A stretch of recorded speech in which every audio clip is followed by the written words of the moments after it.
열심히 하는데 왜 삶은 그대로지? 나는 천재도 아닌데 뭐 달라질 수 있겠어? 여러분, 천재는 원래 잘난 사람들이 많을까요? 아님 만들어질 수 있을까요? 저는요, 이 책을 보면서 한 분야의 천재도 만들어질 수 있겠다라는 확신이 들었습니다. 시간은 항상 한정적입니다. 하지만 주어진 시간만으로 늘 최대의 성과를 내는 사람들이 있고, 사용한 시간 대비 성과가 거의 없는 사람도 있습니다. 그 차이는 과연 무엇일까요? 그 차이는요, 뇌를 100% 잘 활용하느냐 안 하느냐에 달려있다고 생각합니다. 그런데 대다수가 이 뇌를 제대로 사용하지 못할 때가 정말 많은 것 같습니다. 뇌 공부를 하려고 하는 사람이 별로 없습니다. 만약 내가 내 뇌를 잘못 사용하고 있다면 어떨 것 같으세요? 내 뇌의 잠재력을 완전히 방해하는 행동을 공유하겠습니다. 여러분, 저는요, 정말 찢어지게 가난해서 한짝보다 조금 더 큰 곳에서 하루에 4-5시간밖에 못 자면서 일하던 공순이에서 지금은 수많은 사람들에게 영향을 끼칠 결단을 매일매일 내려야 하는 기업가가 되기까지 성과 있게 사는 방법을 정말 많이 연구해 왔었는데요. 오늘 소개해드릴 몇 가지만 개선해도 여러분의 뇌는 천재적인 잠재력을 깨울 수 있을 것입니다. 여러분의 뇌를 사용해서 최대치의 성과를 내고 싶으신 분들은 오늘 채널을 고정해 주시고 이 영상을 끝까지 봐주세요.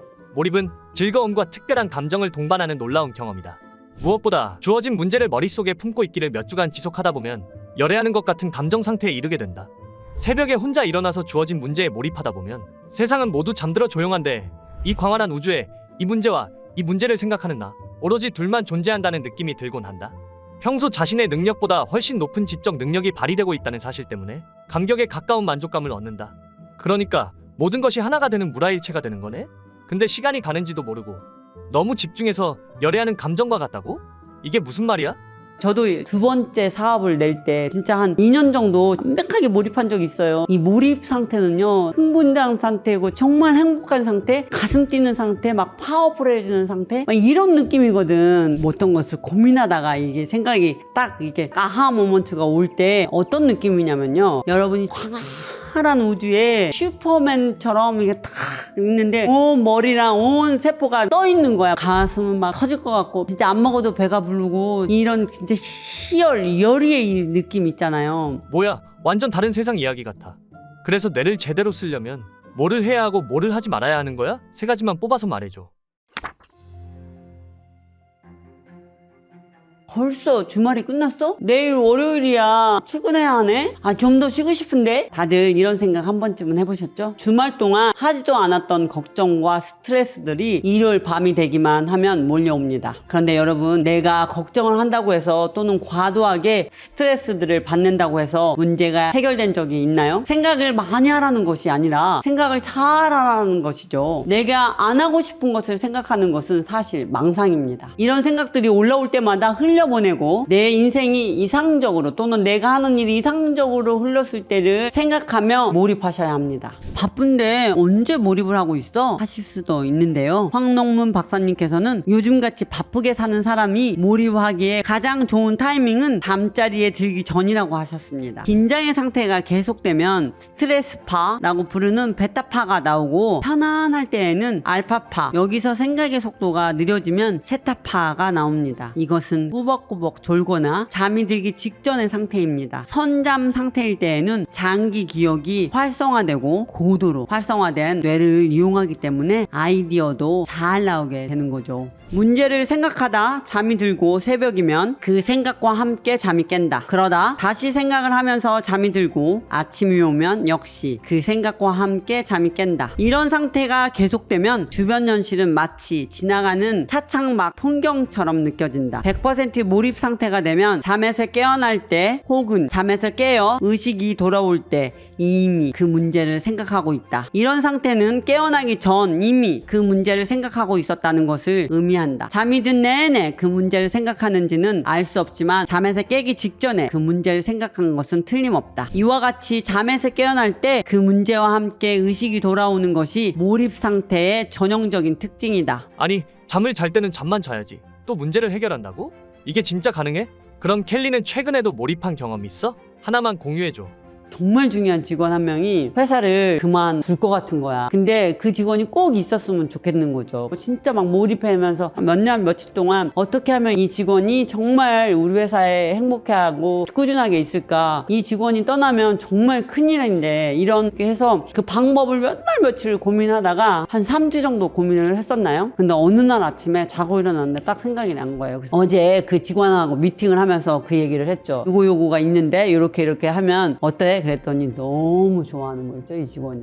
그 방법이라면 정말 더 열심히 모티베이션 돼서 업무를 앞으로 더 몇 년이고 더 할 수 있을 것 같아 라고 얘기를 하는 거예요. 그래서 그 직원이 다시 회사를 안 나가고 열심히 할 것 같아요. 수면 중에 있을 때 우리 뇌에서는 낮에 경험한 것을 재정리하고 통합한다고 알려져 있습니다. 그 역할을 하는 것이 해마라는 곳인데요. 해마는 인간의 측두엽에 위치해서 인간의 기억, 상기, 사색을 하는데 중요한 역할을 하는 곳입니다. 수면 중에 장기 기억을 바꾸는데 큰 기여를 하죠. 바로 이때 내 장기 기억에 입력하고 싶은 것을 넣어야 하는 것입니다. 여기서 해마는 어떤 것을 기준으로 장기 기억으로 변화시킬까요? 바로 강도와 반복 획수입니다. 강한 감정에 휩싸이거나 정보가 많이 반복되는 기억부터 장기 기억으로 바꾸는 것이죠. 제가 잠을 자기 직전 또는 아침에 선잠 상태에서 100번 쓰기를 추천하는데요. 이것도 비슷한 원리입니다. 우리의 해마에 있는 목표를 해결할 수밖에 없게 해결 방법을 찾을 수 있게 반복적으로 입력하는 것이죠. 박사님께서 말씀해 주시는 원리도 잠자기 전 몰입을 할 때 오로지 단 한 가지에 주어진 문제만을 반복해서 생각해야 한다는 것이죠. 그러면 해마가 그 문제를 푸는 것이 중요하니까 장기 기억으로 저장하게 되고 결국 우리 신체는 해결해야 한다라고 믿으며 이 문제를 푸는 데에 전력을 다하게 됩니다. 이 선잠 상태의 몰입을 활용해서 성공한 사례는 오래전부터 있어 온 일입니다. 발명왕 에디슨도 선잠의 상태에서 연구 작업을 했다고 하고요. 모차르트 역시 자신이 작곡한 작품들을 모두 꿈에서 얻은 것이라고 이야기한 바 있으며 괴테도 과학적인 문제의 해결책이나 시의 영감을 꿈에서 얻은 일이 있다고 밝힌 바가 있습니다. 여러분도 오늘부터 잠자기 전 드는 걱정 따위는 떨쳐버리고 괴테나 모차르트처럼 이 해마에 내가 원하는 것을 해결해 달라고 입력해 보시는 것은 어떨까요?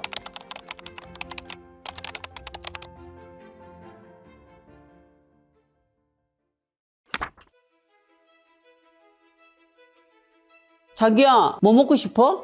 아무거나. 우리 어디 갈까?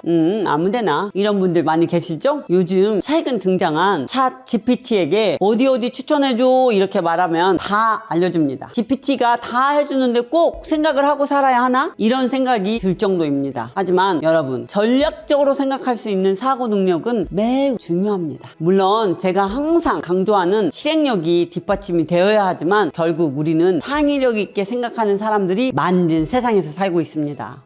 1분밖에 생각할 줄 모르는 사람은 1분 걸려서 해결할 수 있는 문제밖에 못 푼다. 60분 생각할 수 있는 사람은 그보다 60배나 난이도가 높은 문제를 해결할 수 있으며 10시간 생각하는 사람은 그보다 600배나 난이도가 높은 문제를 해결할 수 있다. 하루에 10시간씩 10일을 생각하는 사람은 6000배의 난이도까지, 100일을 생각하는 사람은 6만 배의 난이도까지 해결할 수 있다. 박사님께서는 사실은 순간이 아니라 오래 몰입하는 것이 중요하다고 강조하십니다. 오래도록 생각하면 어떤 어려운 문제라도 결국 풀린다고 말씀하시죠. 보통 사람이 해결이 불가능하다고 여기는 문제를 해결하는 사람을 영재라고 하고 그보다 수만 배 어려운 문제를 해결하는 사람을 천재라고 한다. 천재와 보통 사람 사이 지적 능력 차이는 질보다 양이 문제다.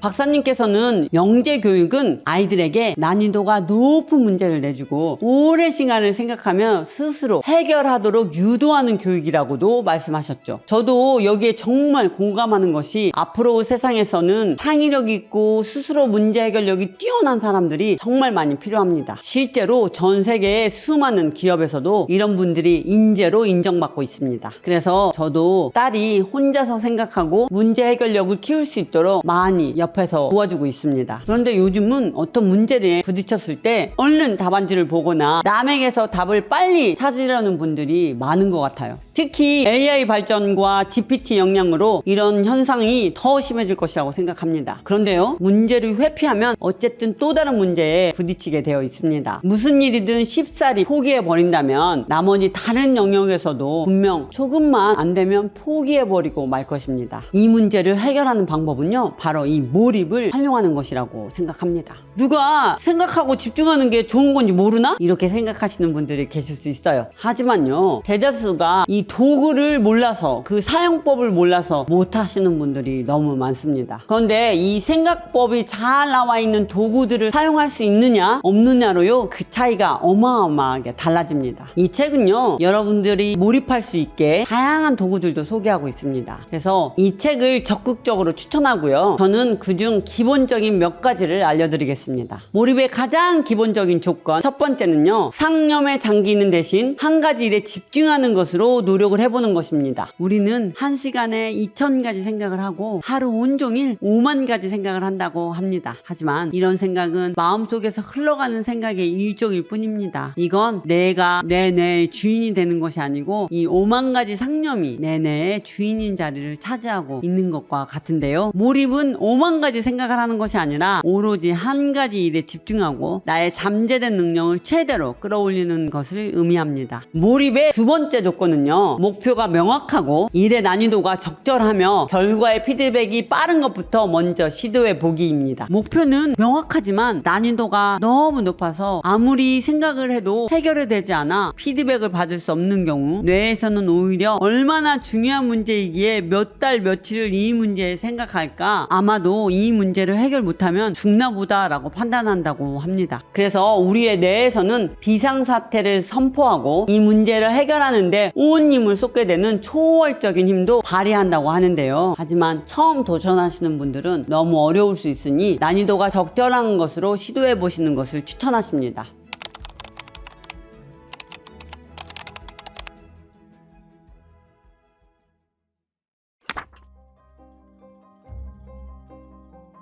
저는요, 정말 열심히만 하면 성공하는 줄 알았는데 나이 40이 넘어서야 정말 똑똑하게 열심히 해야 한다는 것을 뼈저리게 깨달았습니다. 미국 16대 대통령 링컨도 말했습니다. 나무를 베는데 6시간을 준다면 4시간은 도끼날을 가는 데 쓸 것이다. 즉, 일하는 데 6시간이 주어진다면 4시간을 생각하고 전략을 짜는 데 시간을 쓰고 나머지 시간에 행동하는 데 쓸 것이다와 같은 말입니다. 열심히 일하면 남들보다 2배 이상 잘하기도 힘들지만 열심히 생각하면 남들보다 10배, 100배, 아니 1000배까지도 잘할 수 있는 것이다. 와, 이 한 문장으로 이 책을 진짜 완벽하게 대변하는 것 같습니다. 박사님께서는요, 노력 대비 똑똑하게 성과를 내기 위해서 몇 가지 몰입 방법을 추천해 주시는데요, 하나의 일에 집중하라. 몰입도를 올리기 위해서는 한 번에 한 가지를 하는 것이 유리하다고 말하는데요, 저도 여기에 공감합니다. 오직 한 가지, 원싱에 집중하는 것은 중요하죠. 하지만 몰입에 있어서 정말 중요한 것은요, 몰입 목표를 어떻게 설정할 것인가입니다. 이 몰입의 목표는 단순히 업무의 범위 기준을 정한다기보다는 결과와 성과를 위주로 목표를 설정하는 것을 추천드립니다. 그리고 나서 이 성과를 어떤 기준으로 책정할 것인지를 정하는 것이 정말 중요합니다. 여러분이 어느 대기업을 다닌다고 쳐보세요. 나는 어느 대기업에서 파워포인트를 만들고 설명하는 게 내 일이야 라고 생각하는 사람이 있고, 내가 이 프로젝트를, 파워포인트를 잘 만들어서 정말 훌륭하게 이 프로젝트가 성공을 해서 회사에 돈을 벌어들이고 내가 보너스 또는 월급으로 받아갈 거야 라고 하는 사람의, 두 사람의 목표 설정 방법이 완전 다릅니다. 원싱에 집중하고 몰입하라 라고 해서 굉장히 많은 분들이 헷갈려 하시는 부분이 있거든요. 예를 들어서 저는 우리 회사에 생각을 담당하고 회사가 성공적으로 돈을 잘 벌고 그것을 잘 분배하는 일까지가 내 일인데, 누가 청소하는 직원이 청소를 잘 못했어. 그러면 그 일까지도 내 일이 된다고 저는 생각합니다. 그래서 그 청소하는 직원이 청소를 잘 못해서 그 매장에 고객들이 잘 안 들어와서 돈을 덜 쓰면 결국 우리 회사에 내가 잘 잘 못하게 되는 거죠. 그래서 만약에 직원 일을 잘하면 좋겠지만 잘 못했을 때는 그 일까지도 내 일이 된다고 생각합니다. 여러분 동료가 동료 일을 잘 못해서 그 일이 나한테 지장이 되고 우리 회사한테 지장이 간다고 하면 그 일까지도 내 일이 되는 것이 맞습니다. 성과 위주로 목표를 설정하는 것이 중요하다고 하는 거죠. 그래서 여러분이 원싱에 몰입할 때 어디까지가 이 원싱인지를 헷갈려 하지 마시고 정리를 한번 해보시는 것을 정말 추천합니다.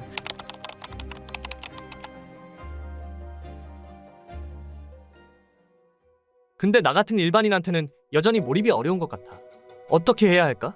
그래서 사실 여러분들이 이거를 보다 보면 좀 추상적으로 생각할 수가 있어요. 아, 생각하기가 어려워. 생각력을 늘리기가 어려워. 이렇게 할 수 있는데 진짜 괜찮아요. 여러분들이 이 비디오를 또는 이 책을 보게 됐다는 게 저는 정말 축하할 일이라고 생각합니다. 왜냐하면 여러분이 이 비디오를 보는 것만으로도 아마 여러분들의 그 해마에는 이미 생각하는 것이 중요하구나 하는 것을 느꼈을 거예요. 갑자기 몸 근육이 어느 날 생기지 않듯이 생각 근육도 어느 날 갑자기 생기지는 않아요. 생각만 계속하는 사람과 행동만 계속하는 사람이 있다고 치면 차라리 행동만 계속하는 사람이 낫다고 저는 봅니다. 왜냐하면 실행력이 있어야 되거든요. 그래서 여러분이 진짜 앞으로 해야 될 거는 뭐냐면 생각하고 실행하셔야 됩니다. 실행하시고 생각하셔야 돼요. 지금 일단 가장 쉽게는 지금 여러분들이 하고 있는 일들을 어떻게 하면 조금 더 효율적으로 성과를 낼까를 지속적으로 생각하십시오. 그러면서 실행하면서 생각해야 돼요. 생각하고 실행하고 생각하고 실행하고 생각하고 실행을 해야지. 그러면서 이게 두 개가 늘어가는 거잖아요. 예를 들어서 피라미드를 쌓기 위해서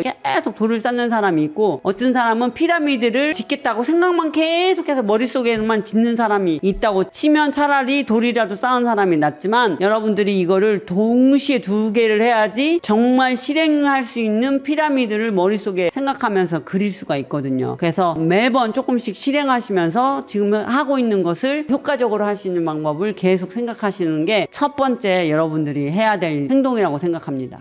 오늘은 내내 잠재력을 한정짓는 습관들을 알아보았습니다. 어렵게 생각하시지 마시고 여러분 오늘부터 조금씩 생각 근육을 늘려가시길 바랍니다. 몸 근육이 어느 날 갑자기 생길 수 없듯이 이 생각 근육도 어느 날 갑자기 생기지는 않습니다. 그래서 켈리와 함께 조금씩 공부하시면서 성장해 가세요. 그리고 오늘 여러분이 생각 근육을 만들겠다고 선언하시길 바랍니다. 나는 매일 뭐뭐뭐 하기 전에 생각 근육을 조금씩 늘려가겠다라고 결단하고 댓글에 선언해 주세요. 결단하고 선언하시는 것으로도 여러분의 해마가 여러분의 목표에 데려다 주기 위해서 일을 하기 시작하실 것입니다. 그리고 댓글을 남겨주신 분 중에 20분을 추첨해서 황농문 박사님의 몰입 책과 켈리의 응원 엽서를 선물로 드리겠습니다. 알면 할수록 똑똑해지는 책들과 매주 화요일과 토요일에 만나요. 감사합니다.